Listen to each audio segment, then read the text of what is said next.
When it comes to planning for the future, the number one problem that I see more people dealing with is a lack of context, a lack of framework for how their business or their industry or their community, whatever they're looking at, their work, how those things will look in the future.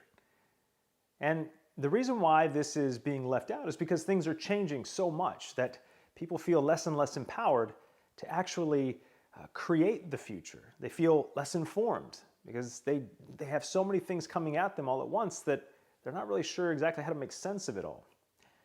And this brings up the issue of determining what the best actions are today to ensure things like future relevance.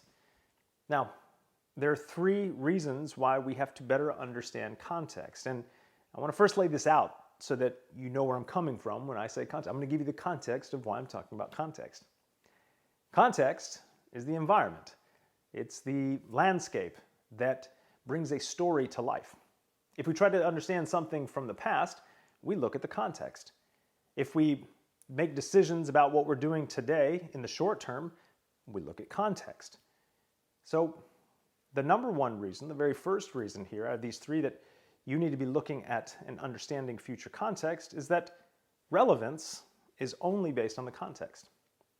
What you do today is relevant because there's a need for it, because the context of the market, the context of society, all of these things come together to make what you do relevant. Now, the problem if we stop there is that if you just take what you do today and project that into the future, well, then you're lacking context.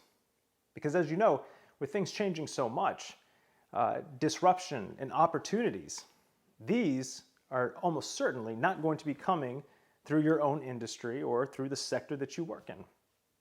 The reason they're disruptive is because nobody saw them coming.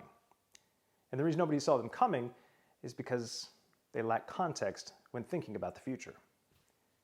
Now, the second reason that we need to think about context when planning for or trying to make decisions today about the future is that we live in a world that is increasingly interconnected. Being able to see that disruption and opportunities are not taking place in a vacuum and recognizing that one thing here may impact something over here that is completely unrelated, creating a new context or a new framework by which the world starts to change. One of the examples that I use over and over again is the example of Facebook and the Arab Spring. Things changing so quickly that a social network made for Ivy League college kids is, in less than 10 years, the number one tool used to overthrow a 30-plus year dictatorship. Context. We have to understand this in order to envision ourselves, our communities, the people we serve, and the future in general. And that brings us to the third reason why context is critical for looking at the future. And that third reason is our imagination. You see, context is what allows us to imagine the possibilities that the future could hold for us, for the people we serve, for the community at large. Context gives us a framework to see where the possibilities are, where the real opportunities to grow and to make a difference, to make a bigger impact. If we have a context of what might be possible, then our imagination is free to explore. It's directed and focused. And this is probably the most important reason why we need context. Because when it comes to creating the future, we don't create the future based on, well, this is practical, let's do it. Real creation of the future comes from inspiration.